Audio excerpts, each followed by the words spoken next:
currently in a meeting with the Premier right now, but as soon as they get out, we'll make sure that he comes in. Thank you. Can we please request that you load the virtual background for the, let me just see. Yeah. I think I've got it, yeah. Yes. Oh, I see you. Thank you. Yes. No, that looks great. Thank you so much. Okay, perfect. Thank you. That's how it should look. Yes. Honorable Wolhon from the Northwest. Is the Honorable Wolhon debating today? Let me just check the special delegate list. I should be on that. I don't have the virtual background at the moment. If you can maybe send that to me as well. Thank you. Honorable Wolhon, it was sent on the email with a link. But I will also request colleagues to assist you then, Honorable Wolhon. Thank you. Okay. Who else do we have? MEC Matibe? Hi. MEC Matibe, good afternoon, sir. Afternoon, how are you? I'm good, yourself, sir. I'm fine. I see you are totally set. Thank you so much for that. Your virtual background looks very good, and thank you, sir. All right. Okay, let's see the next person. MEC Tomo.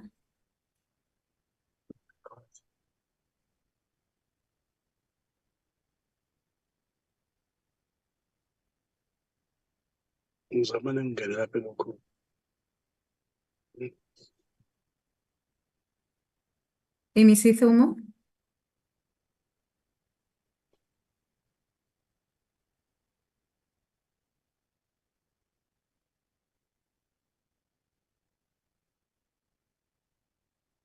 MEC Tomo, could you please kindly switch on your video so that we can see if your virtual background is loaded?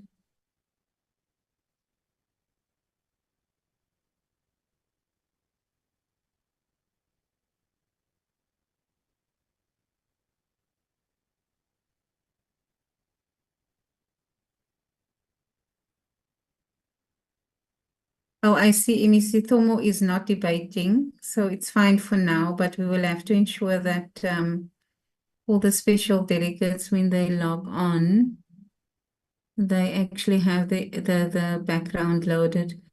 Colleagues, have I missed Honorable Keza?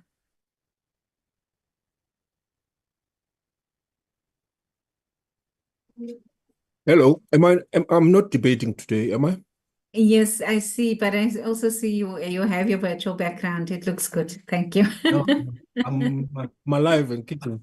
Thanks, Honorable Keza. Thank you so much. Okay.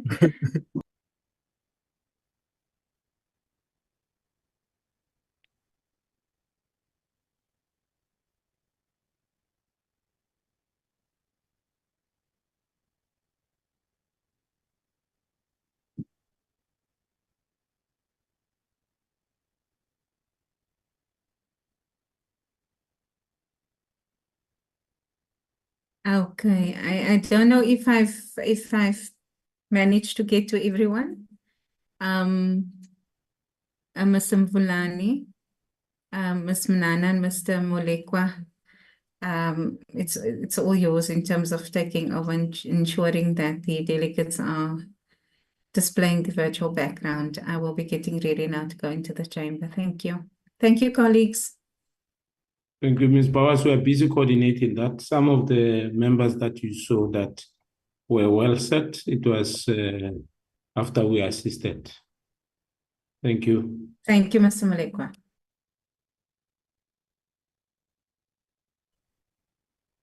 Shada. Advocate, yes, advocate. Can you hear me? Yes, advocate. Yes.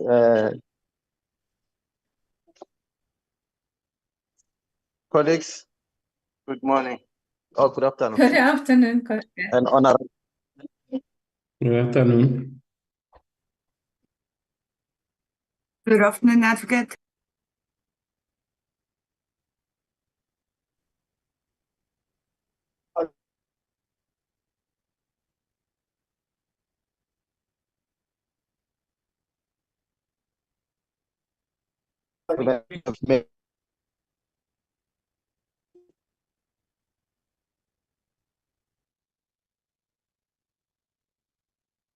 Advocate, you are breaking up. We cannot hear you.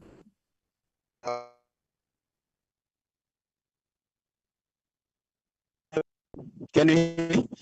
Hello?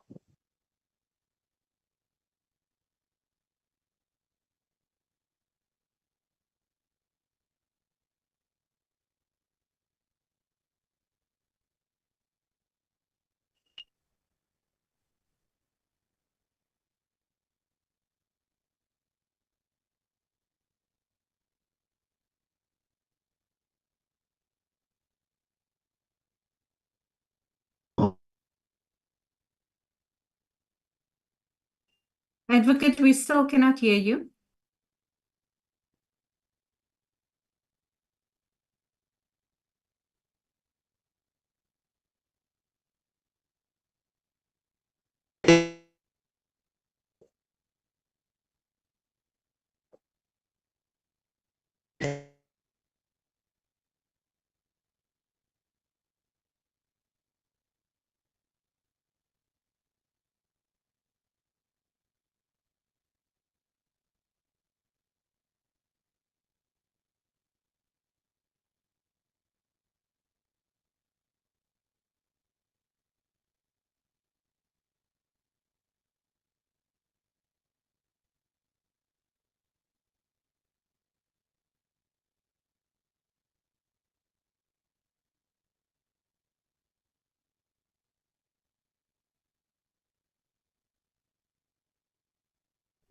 Okay.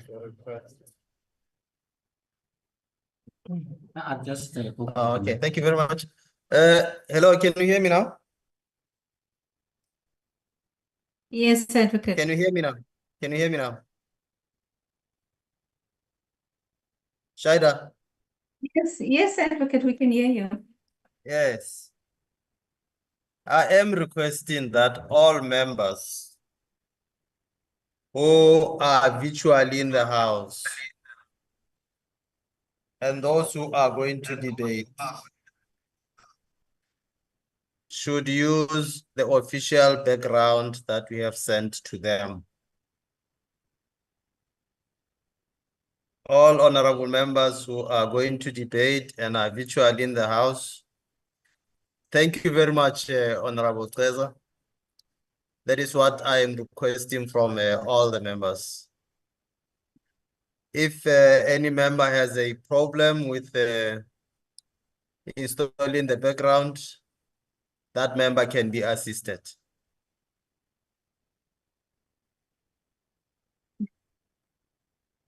Can I check if there's any member who has a problem with the installation of the official background?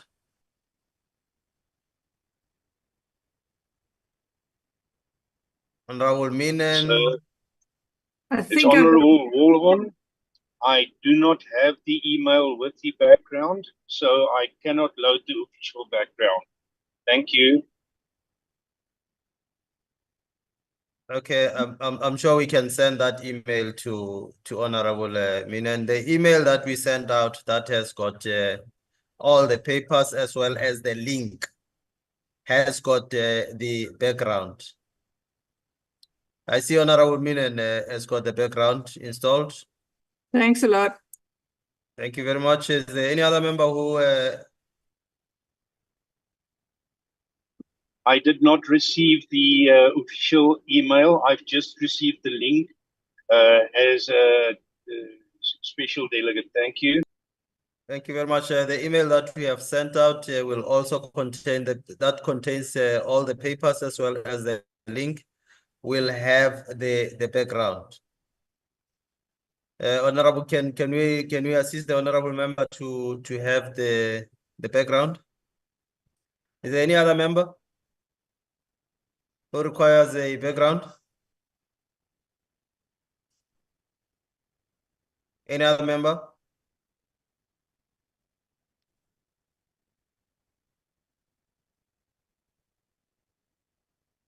I see Honorable Honorable Walhot, it appears to me that you connected from your phone.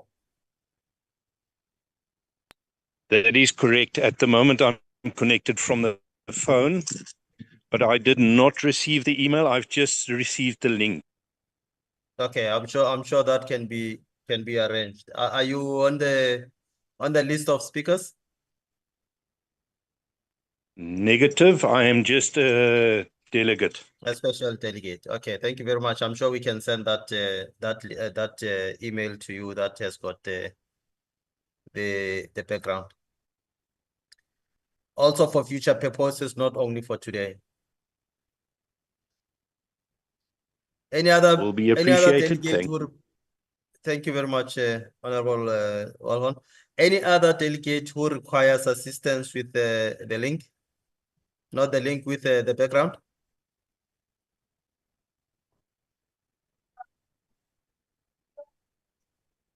Especially those whose names appear on the list of speakers. Okay, thank you very much, Honorable Delegates. I shall assume that there's no delegate who requires assistance with the background. All those delegates who would be debating will display the official background and not any other background. Thank you very much. There's a number that can be contacted in the event that there's a problem. Thank you very much, delegates. Thank you very much, sir.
There'll now be a moment of silence or meditation. Please be seated. Recording in progress.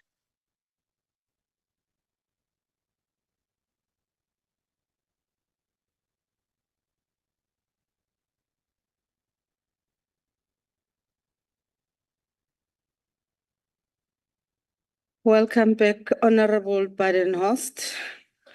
Good to see you.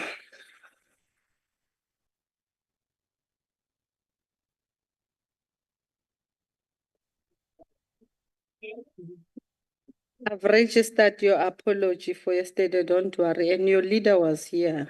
He noted your apology. Honorable members, Let me take this opportunity and welcome you to the sitting, and also welcome the Deputy Minister of Police. And thank you. It's always good to have you here with us.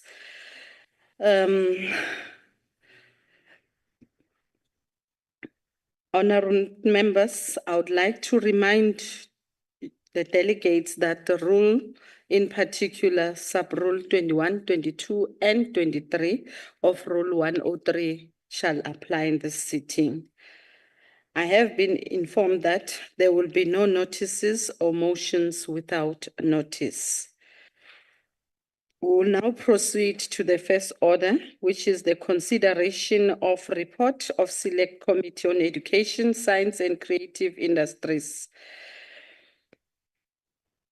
which was the announcement and the tabling and committee reports of the 5th of November 2024, page 5, Oversight, visit to Gauteng Provincial Education Department, which is dated the 5th of November 2024. I call upon Honorable Fanny, who's the chairperson of the Select Committee on Education, Science and Creative Industries, to present the committee report.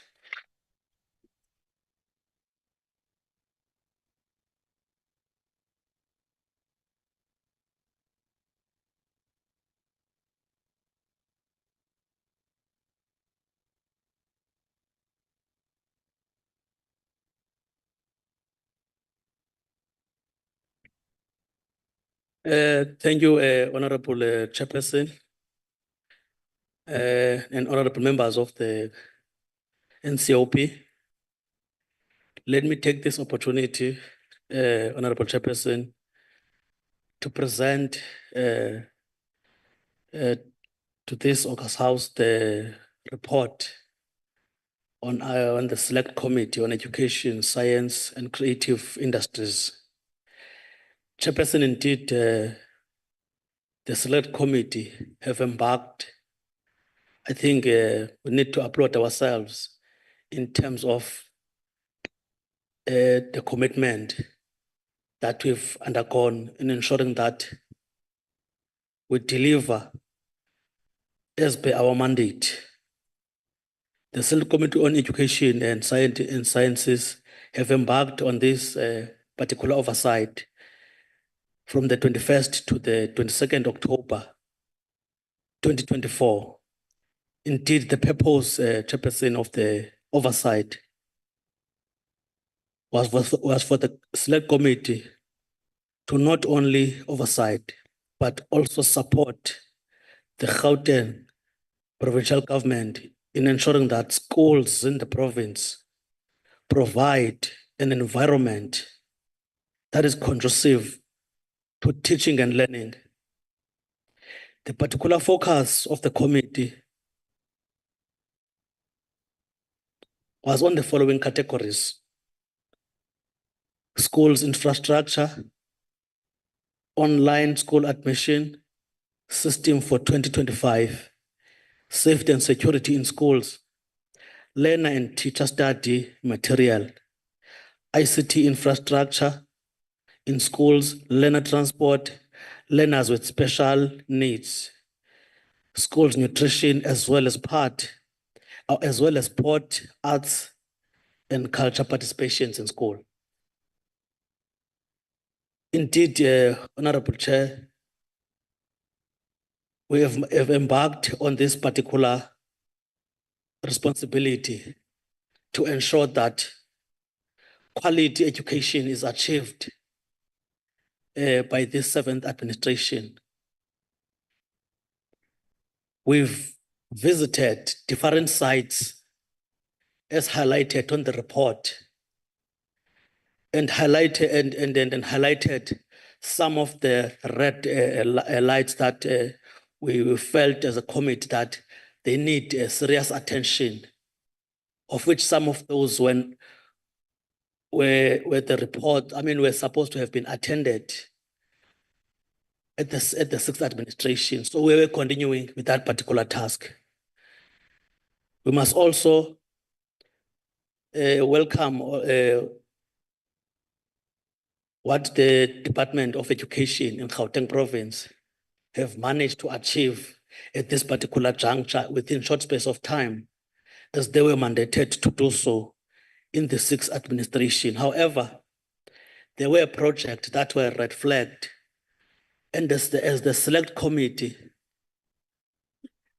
we are commending to this house that further and enhancement work must be done in ensuring that the capacitation of the department becomes a priority for us to be able to deliver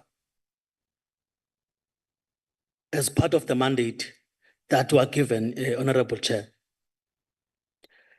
As part of in terms of the ICT, we discovered that a lot of work still needs to be done in terms of ensuring that we're enrolling. Remember, for us to be able to meet the demands of the fourth industrial revolution.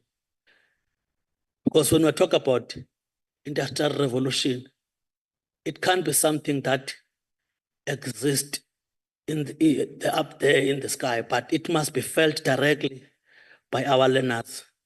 So the question of rollout, of ICT rollout, question of laptops, because teachers cannot be able to do their task if they are not enhanced in terms of the capacity. So they must have these necessary tools to do so. With regard to the question of nutrition, we must also, as the select committee, applaud and commend the work that has been done, understanding the question of funding, that is a challenge. But however, we still continue to ensure that at least our learners, especially those who are coming from the poor background, they do not go in classes without getting something into their stomachs, even under the difficult circumstances of budget constraints. It's something also that we've managed to highlight. On the question of the readiness for matric, I think the department have done a tremendous work in ensuring that there are no delays, there are no hiccups. If there are hiccups, they are minimized to a certain percentage so that our matriculants, our learners are managing to achieve. Remember, the education, it's one of the contested terrain. So in order for them to be able to achieve tertiary and quality education, we therefore applaud them in ensuring that we do succeed in this element. Also, the question of deadline on online admission or on online application and admissions. The department has shown us that they are ready to start with learning next year. The online applications also have been overcome, even though there are those challenges in terms of the technological issues. Therefore, the department was requested to constantly work with the municipalities to ensure proper spatial planning for schools. Because the challenge that we identified is that schools are built with no facilities. They are built far away from where these kids are. And the question of transport, it is the challenge across. Therefore, Honorable Chairperson, as the committee, we are tabling the report for consideration by the NCOP. I therefore thank you, Chair.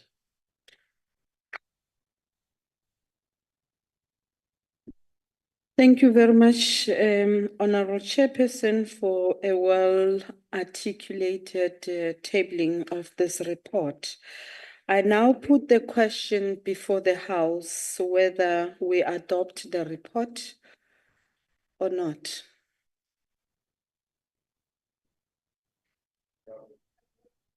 Thank you very much. The report is duly adopted. And now, I'm now moving on to the declarations. Is there any province that would like to do a declaration at this point in time?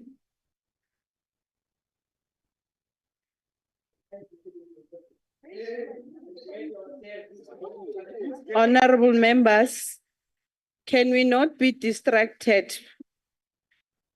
Can we not be distracted by an absentee?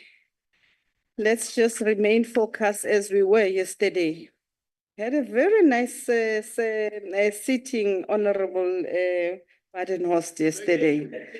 Your boss can attest to that.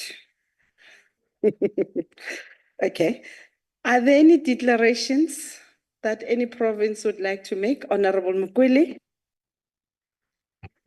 No, thanks, Chairperson, and greetings to honorable members. Chairperson, as Limpopo province, we want to make declaration, but first and foremost, let me also welcome the report from the Select Committee and the report from the Chair of the Select Committee on Education.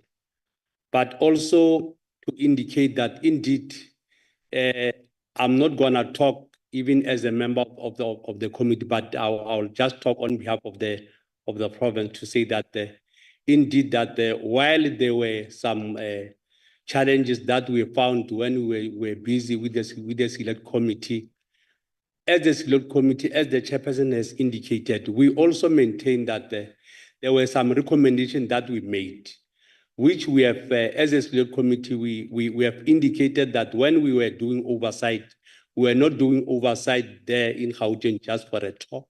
What we have emphasized to say that despite the good things that were happening in Gauteng, which we also wanted other provinces to learn from Gauteng as they will go through the report. We are saying that the Department of Education in Gauteng, they must make sure that all recommendations they are implemented to the latter. With those few words, Chairperson, we also like to say that we are saying the report is fine. Thanks very much. Thank you very much, Honorable Mkweli, and we sincerely apologize for the disruption. Secretary, can you please manage the system and respect the decorum of the House?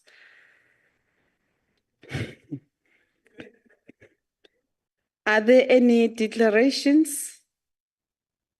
None. We're now proceeding to the voting on the question. I now call upon the provinces to cast their votes. I'll start with the Western Cape. Madam Chair, the Western Cape will support the report as previously adopted. Thank you. Thank you very much. I'm moving to Northwest. Thank you, Chairperson. You can feel that Mr. Banderos is back. Honorable. Now, Honorable Banderos is back. As Northwest, we support the report as it is. Thank you. Thank you very much, Honorable Stole. Northern Cape, Honorable Mabilo. Re a leboga motulasetulo ya ka Kapa Bokone, re a leboga, re a atlega.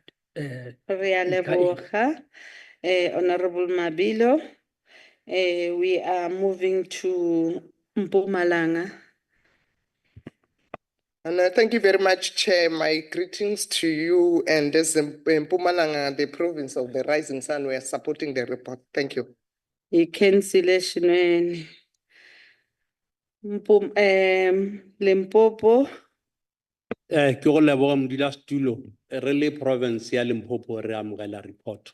Re a leboga. KwaZulu Natal. Sibingelele sihlalo isifundazwe saKwaZulu Natal siyawaseka umbiko. Siyabonga. Siyabonga kakhulu.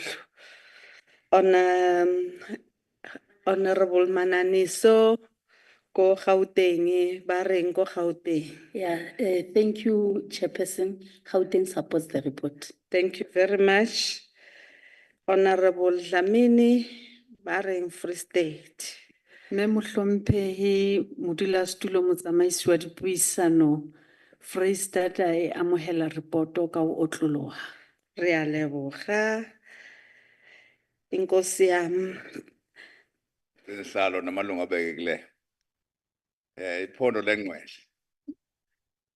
Mpuma Kapa. Yaxhasa.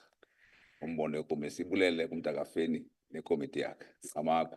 Sikhahlele ebukhosini Qhamakho. Thank you very much. The voting is closed and accordingly, unanimously, all the provinces have voted in favor in accordance with Section 65 of the Constitution. We're now proceeding to the debate, which the subject is as printed on the order paper. The debate is on the demise of the rural economy due to, amongst others, a lack of rural safety and poor service delivery. Quite an interesting one.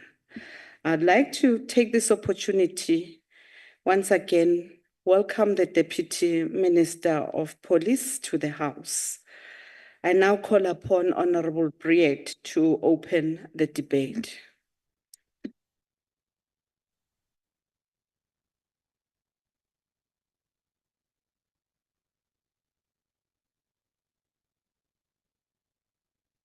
Yesterday, it was an International Men's Month. I thought you were going to cheer for all the ladies today. Aye, man. I was worried that they were not going to hak Vrystaat and then I'm going to be nervous. So I'm very glad that I heard that. Just in preparation, Honourable Chairperson, maybe I will be speaking Afrikaans just to let everybody know if they want to put on their earphones. Vir 30 jaar is Suid-Afrika se landelike gebiede versaak. Daar is of van hulle vergeet, of 'n gedagte meer skrikwekkend as dit, is dat daar met opset van hulle vergeet is en agtergelaat is om hulle afhanklik van die regering te hou. Ons sal seker nooit weet nie. Die realiteit is egter dat die agteruitgang wat op alle vlakke in ons landelike gebiede gesien word, lei tot die vernietiging van ons landelike ekonomieë. Government silently abandoned the rural people of South Africa that it had once sworn to serve. The rural community are now forced to start abandoning the only homes they have ever known as a consequence. Various data sources have shown a decrease in population in rural communities with a simultaneously and rapid increase in the urban population growth. Reasons for this concerning trend vary greatly, but some of the most significant reasons are agricultural decline, service access disparities, rampant crime, failing infrastructure, and too few opportunities for economic growth and prosperity. Take the state of our roads, for example. Unmaintained roads in rural areas have dramatically increased transportation costs for farmers and agribusinesses. These high transaction and transportation costs significantly lowers farmers' income. This then impacts the amount of people they can employ, whilst having to maintain farms and farming equipment, feed livestock, and fertilize lands to be able to produce a yield. This is but one of the multitude of negative ripple effects that lead to raising food prices that have devastating effects on the poverty-stricken rural communities. How can it be that government's failure to do something so basic as maintaining our roads network can continue to have such devastating effects on some of our most vulnerable communities? Yesterday, we heard from the Minister of Agriculture, and trying to be cognizant of not repeating what was said, I sincerely hope he will be able to address the disastrous response of government to disease in our agricultural sector that has led not only to loss of animal life, but has crippled our farmers, sometimes even more so our smaller scale and non-diversified farmers. In the past several months, and actually since just past COVID, South African farmers and agricultural workers have had to brace themselves against severe waves of foot and mouth disease, African swine flu, and avian influenza that seem to break out almost simultaneously, indicating the major ineptitude of government's ability to manage these sectors with hygienic and preventative measures needed, as well as a lack of ability and determination to create more effective awareness and education campaigns to assist the public in better controlling livestock and preventing disease outbreaks. And it's not just the animal life that is suffering due to government's failure to properly educate the public. Alarming reports of over 7,533 cases of diarrhea recorded in children younger than 5 years old in the Western Cape between November and December 2023, which had risen between 40% from the year before. And in 2023, in Hammanskraal, 23 people even died of cholera. It isn't any wonder that these diseases are wreaking havoc with more and more rural communities getting filled with untreated waste that has been making clean drinking water a more and more rare commodity. According to an article released by the Borgen Project, the 2023 Blue Drop investigation showed that more than 46% of the country's water supply systems failed to prevent the contamination of pathogens and bacteria. And even more alarmingly was that a whopping 90% of our wastewater treatment plants in South Africa are not functional, which means that millions upon millions of South Africans, including the young and vulnerable children, are drinking water with components of raw sewage, exposing them to a vast array of diseases that could strike at any time and cause a nationwide epidemic. In December, in a survey conducted by us, the Freedom Front Plus, we found that 38 towns in the Free State had no or little or limited access to water. Currently, in a number of towns, such as Steinsrus, additional to those 38 towns, have run out of water due to a number of reasons, predominantly because sufficient planning and storage of water was not done. In the case of Steinsrus, the municipality started proactively addressing day zero 7 days in advance. Surely you cannot expect businesses and communities to flourish in such circumstances. Bygesê, die ander 8 provinsies lyk nie veel beter as dit nie. Ek is net toevallig meer vertroud met die inligting in die Vrystaat. Municipalities? Sorry, I'm not used to speaking so much. Municipalities in the Free State, municipalities owe Eskom a staggering 85 billion rand, and it is projected by 2028 they would be owing Eskom 200 billion rand. Alarmingly, only 14 municipalities are paying Eskom as they should. No wonder Eskom wants to increase the electricity tariffs to 36% come 2025. That, in my opinion, will not help Eskom's revenue generation and will in fact burden that, but that is just my opinion and maybe a debate for another day. What is of importance is that this proposed tariff hike is going to burden our already suffering rural businesses and communities that have to pay for electricity, but more often than not, do not have electricity due to municipal load reduction and the waning infrastructure that does not get maintained. You will all know Gauteng in the Free State and Lekwa in Mpumalanga that are well-known challenges of these. But the picture of rural service delivery does not end there.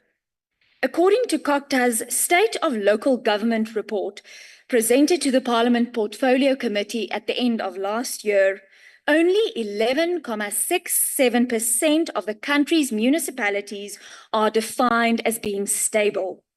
Those, of course, being mostly the metro municipalities, with a majority of local and district municipalities being classified dysfunctional or lacking in some way or another. What is even more worrying is that we currently have 41 municipalities under administration. That is up from 32 at the beginning of the year. The reason for putting a municipality under administration is that it fails to fulfill an obligation in terms of the Constitution or legislation to approve a budget or any revenue-raising means necessary to give effect to the budget, or a crisis in its financial affairs, or is in serious or persistent material breach of its obligations to provide basic services or to meet its financial commitments, or admits that it is unstable to meet its obligations and financial commitments. Mismanagement is, of course, not the only burden municipalities have to overcome to ensure that services are delivered to the community, and to ensure that economic growth can happen. Addressing the big C, that is corruption, also plays an important factor. In January of last year, the anti-corruption movement Transparency International released the 2023 Corruption Perceptions Index, which paints a bleak picture for South Africa's progress. Dropping below the global average, the country has lost a further 2 points since last year in the leading global index, measuring perceptions of public sector corruption around the world. This is not good. It leads me to a summation that although we have the Zonde Commission and the SIU are investigating a bunch of things, not enough is being done, or should I rather say, not enough people are being arrested for acts of corruption. We are not seeing real consequence management, the other big C word we need to focus on. In the textbook Economic Development, the rule of law regarding corruption is the following. An absence of corruption encourages investment and efforts to expand the pie rather than merely fight over its redistribution, and thus encourages growth. The elimination of corruption and the improvement of governance in general can thus be viewed as part of an anti-poverty strategy. Countries that have avoided or successfully tackled corruption have tended, on average, to promote competition and entry into the economy, avoiding too much power in the hands of monopolies, and in turn stimulating rural economies. Richer countries that strongly tend to have low levels of absolute poverty have the following: availability of employment and entrepreneurship, and greater public and NGO assistance, all lacking in South Africa. Although my colleague will elaborate on the conditions for rural development taking into account tenure rights and the ownership of land, allow me to say the following. What is important for rural development is secured tenure rights of individual farmers. The small farm families' attachment to their land is profound. When they are driven off of their land, it damages not only their material well-being, but also their self-worth. And more often than not, the cost thereof drives families to urbanize instead of staying and allowing rural economies to flourish. Sticking to the material well-being of our rural communities, education plays a big role when it comes to not only your self-worth, but ensuring that communities can build their economies and create their own wealth. Rural schools face severe challenges that are unique to their environment: a lack of parental interest in children's education, insufficient funding from government, a lack of resources, underqualified teachers, and multi-grade teaching are some of the barriers of effective education. Hier sal ek ook graag wil byvoeg, iets so eenvoudig soos moedertaalonderrig en daardie klein plaasskooltjies wat 'n paar kinders in die omgewing leer en nou tot nut gemaak is, wel 'n invloed het op nie net geletterdheid nie, maar die algehele vooruitgang van die samelewing op die platteland. Moedertaalonderrig is lank reeds bewys om die beste medium van onderrig te wees. Jy kan jouself indink, as klein Retabile wat 12 jaar oud is en tot nou toe in Sesotho skool gegaan het, ewe skielik of Afrikaans of Engels moet kies, dat sy gaan sukkel.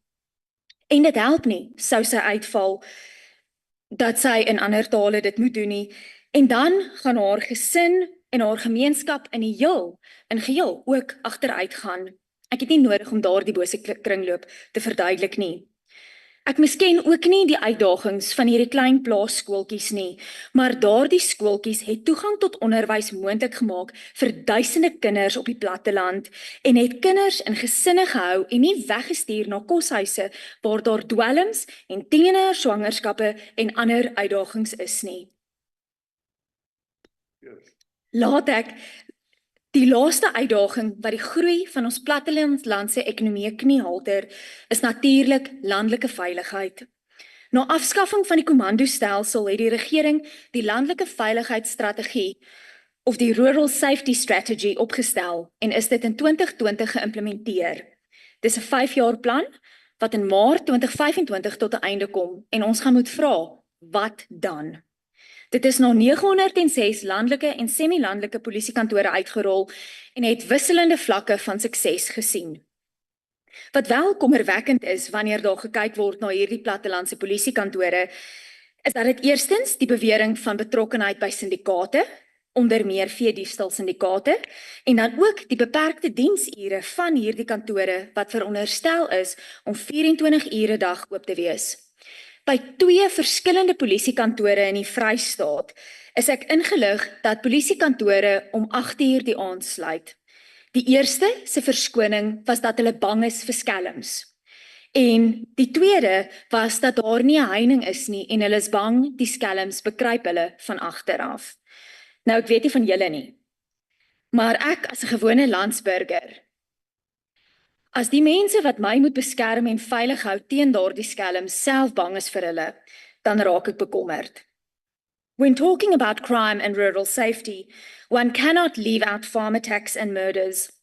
The statistics may vary depending on whom you ask, but on average it works out to about 100 farm murders per 100,000 people in South Africa, which is higher than the national average of about 30 per 100,000. And it is also much higher than the statistic for police officers that sits at just over 40 per 100,000. It is therefore more dangerous to live in the countryside and be a farmer or a farm worker than it is to be a policeman in this country. This does not only impact our rural economies, but also our country's food security. For our food security as a whole, this needs to be addressed with the utmost urgency. But it's not just all doom and gloom, although it feels that we are at a point of no return, and we are frighteningly close to this point of no return. But there is the potential if we have clear-cut plans to turn around our rural areas. Ek maak graag 'n paar voorstelle aan die staat wat hulle kan doen om landelike ekonomie te verbeter. Verlaag basiese insetkostes soos water en elektrisiteit. Verseker standhoudende voorsiening van water, krag, riolering en basiese munisipale dienste. Desentraliseer mag na die laagste moontlike vlak en verklein ons munisipaliteite. Versterk die rand deur onder andere beter ekonomiese beleid toe te pas. Vergemaklik die onderverdeling van plase na hoeves of kleiner eenhede, sodat boere dele wat hulle nie ekonomies kan boer nie, kan verkoop vir ander gebruik. Dit kan lei tot meer bekostigbare eenhede, meer veiligheid en natuurlik 'n vergrote plattelandse populasie. Gee ook afslag op sekere kostes vir Suid-Afrikaners wat hul eerste plaas koop. Versterk eiendomsreg. Verwyder administratiewe rompslomp om besighede te begin en verlig BBBE in regstellende aksie ten opsigte van vervaardiging sodat kleiner dorpies industrie met die plaaslike gemeenskap kan ontwikkel. Gee aansporings en toegewings vir maatskappye wat al in die platteland gaan vestig en belê in groot en goeie infrastruktuur wat die platteland oopmaak vir industrie. En dan belangrik, versterk en brei landelike beveiliging uit. Bemagtig plaaslike polisiekantore vir al veediefstaleenhede om maar enkele wysigings voor te stel. Die plattelandse ekonomie sal groei as daar geleenthede vir mense is, wanneer daar prioriteit aan die landelike gemeenskap en sy ontwikkeling gegee word deur toe te sien dat die platteland 'n veilige plek vir mense en diere is, maar ook 'n plek waar dienste nie die uitsondering is nie, maar wel die reël. Daar sal ons landelike gebiede nie ontvolk om groener weivelde in die stad te gaan vind nie. Suid-Afrika se platteland het die potensiaal om 'n ware bydrae tot die Suid-Afrikaanse ekonomie te kan lewer, as ons dit net kan herstel en bou. Ek dankie. Baie dankie, Honorable Briet.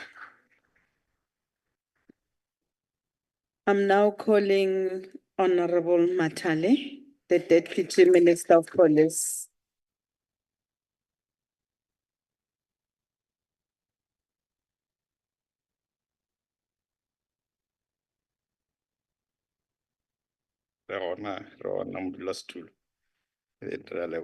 Thank you very much, Honorable Chairperson, members of the House, MECs connected. I heard Honorable Brede saying that members of the South African police say they are afraid of crooks or criminals, and I thought she is from another planet, because police are responding appropriately to criminals. If there is an incident of such a thing, I will be happy to be provided with that information so that we know there is this specific area where police officers are afraid of criminals. Transformation, Chair, is a necessity, and we should continue with it for as long as the demographics of this country are not reflective of who we are.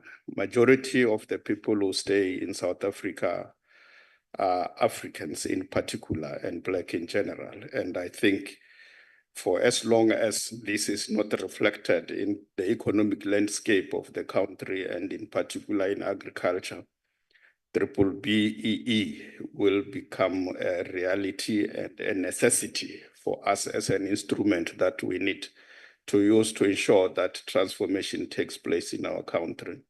It's an honor and a privilege, Chair, to stand here and be part of this debate representing Minister Mkunu, who could not be part of this important debate because of other pressing commitment. And I will wish Chair to pass the apology of the Minister. Honorable members, allow me to reiterate our commitment to the execution of our constitutional mandate of keeping South Africa and its people safe and secure. We remain fully aware of the pressing obligation to continue pursuing every possible avenue that will help us realize a prosperous and crime-free South Africa for all who live in it. We continue to work hard towards the realization of a South Africa where our people and everyone within our borders will live without fear of being attacked or becoming victims of criminality. A South Africa where entrepreneurs, corporates, and the farming communities will be able to freely and successfully exercise their trade. We therefore welcome this debate and all other interventions aimed at assisting us to achieve this goal. I must, however, say that the choice of the word demise is a bit of an exaggeration. We are aware of the negative impact of crime on our economy and the well-being of our people, and since the dawn of democracy. I believe we have made strides in putting in place relevant legislative prescripts and implementation mechanisms to combat crime and criminality to ensure that we realize the envisaged safe and secure environment for all. We also continuously review and strengthen these mechanisms as we forge towards our shared vision of prosperity in all aspects of life and economic ventures. Honorable members, I believe that every form of crime, from pickpocketing to organized transnational crime, wherever it occurs, poses a major impediment to economic growth and come with an extremely high cost to the country's economy as a whole, not just rural economy. If not well managed, it will aggravate unemployment as well as lead to disinvestment and capital flight. No country can grow economically if crime continues to escalate. As such, crime stands as a major obstacle in our efforts to improve the lives of our people by eliminating inequalities and alleviating poverty, as well as ensuring economic growth. Hence, we fight criminals every day and night because we fully appreciate that crime discourages and stalls economic activity in general. We are, however, not ignorant of the centrality of the rural economy to the growth and prosperity of the country and its people. To this effect, SAPS has established and implemented a variety of interventions to curb rural crime and improve the safety of our rural communities as part of our broader crime prevention strategies. As you may be aware, that a multi-year national rural safety strategy was developed, approved, and implemented since 2011. As Honorable Breerte did say earlier on, it was subsequently reviewed and approved in 2020 and has been implemented since 1st April 2021. This strategy will be effective till the 31st of March 2025, whereafter its implementation will be assessed, reviewed according to the findings of the assessment. It will not be the end of it, Honorable Breede, but will develop it to higher heights. The key focus areas of this rural safety strategy are to build an effective capacity and capability, improve policing in rural and rural-urban areas through the back-to-basics approach, improve policing infrastructure in rural and rural-urban police stations, improve the governance system for rural areas, improve communication and marketing for rural areas, strengthen effective community involvement and stakeholder collaboration, and monitoring and evaluation. The strategy is implemented through an integrated and multidisciplinary approach, including the mobilization of the rural community in creating a safe and secure, crime-free environment which is conducive for food security, the reduction of serious and violent crime, and stock theft prevention, as well as social and economic stability. To support the implementation of this strategy, the Rural Safety Priority Committee, consisting of relevant internal and external role players in rural safety, was established at national, provincial, district, and police station level to encourage collaboration and ensure an integrated approach towards the rendering of rural safety. The implementation of the strategy nationally in the South African Police Service is monitored on a monthly, quarterly, and annual basis and is measured against a set criteria that includes the following. All rural or rural-urban police stations must have the following: an appointed rural safety coordinator to coordinate all rural safety matters and activities in the policing precinct, an updated and approved annual rural safety plan developed in cooperation with all stakeholders to address crime in the rural community in an integrated manner, quarterly rural safety priority meetings that must be facilitated with the rural community to coordinate rural safety, create awareness and enhance access, response and service delivery. Monthly community engagements in relation to crime prevention, and this can include meetings with community members, straight imbizo, visits to public institutions such as shopping centers, patient pay points, hospitals, clinics, etc., to create crime prevention awareness, and monthly joint crime prevention operations implemented in cooperation with all role players to address contributing factors influencing crime in general. At the end of Q2 of the current financial year, 881 out of 900 rural and rural-urban classified police stations had fully implemented the strategy.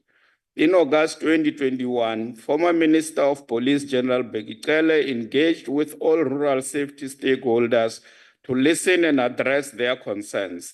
This led to the hosting of the National Rural Safety Summit held from 27 to 28 June 2022, which brought together stakeholders from agriculture, labor unions, traditional leadership, crime prevention, and community policing, among others.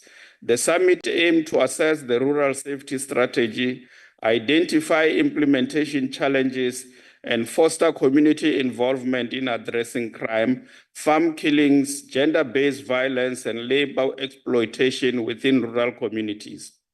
From the summit, the following priorities were identified to enhance rural safety: improving the response to crime, addressing employment and employment conditions, investment into social service programs, rural and farming community gender-based violence programs, support for farmers and agricultural development, land reform and investment in and protection of critical and essential rural infrastructure.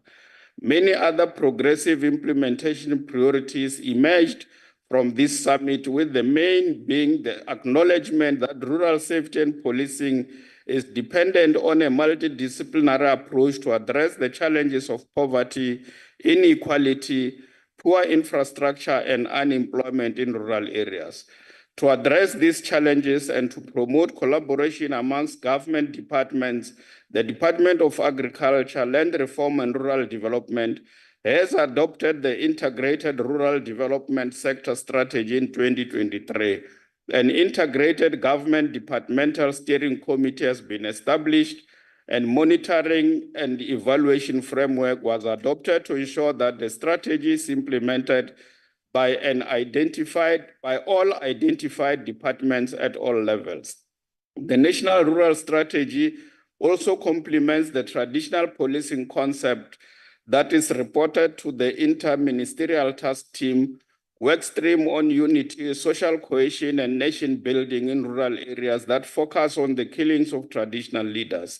The IMTT was created to focus on urgent or critical issues facing traditional leaders to enhance service delivery, crime prevention, and rural development. Chairperson, the rural and urban rural police stations are highly dependent on the implementation of community policing and the establishment of community policing forums, implementation of the community in blue, the implementation of sector policing, and enhancement of false multipliers to assist with improving rural safety and the response time, which we encourage all the time. Community involvement is also encouraged through the hosting of the ministerial Imbizo, community policing indabas, rural safety summits, stock theft prevention indabas, and conferences in various areas.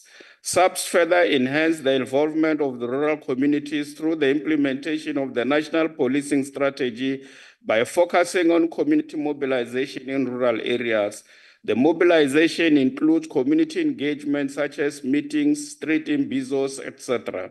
The strategy also provides for the appointment of rural safety coordinators who play a pivotal role in ensuring that all sectors in the rural area are encouraged to participate in community policing and to ensure that available resources enhance rural safety are identified and that agreements are reached to mobilize when needed.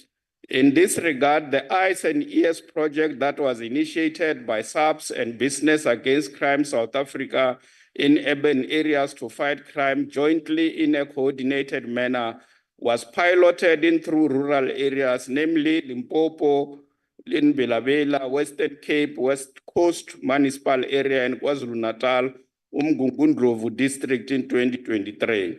The E-concept entails linking the private security industry, geographic deployment footprint. The E2 rural pilot projects are monitored with the intention of being rolled out nationally as soon as the OCCs are activated at district level.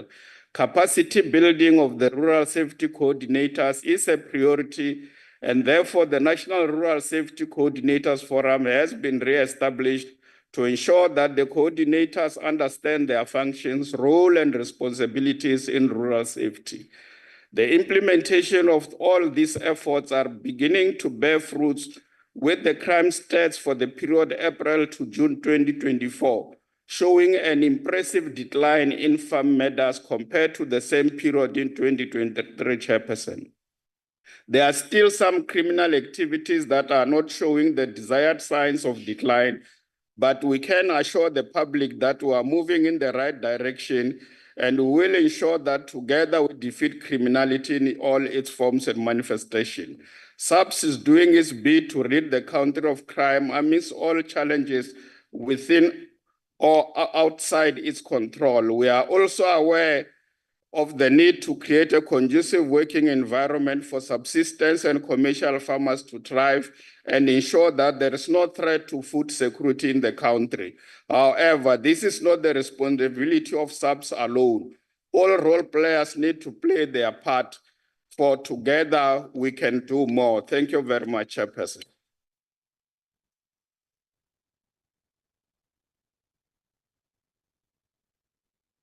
Thank you very much, Deputy Minister.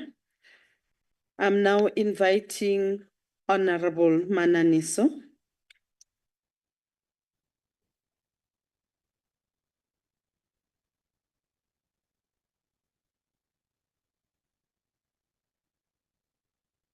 Thank you, Chairperson and honorable members. Let me start by standing on the same protocol as the minister has established. Allow me to take this opportunity to acknowledge and appreciate the FF Plus for sponsoring this debate.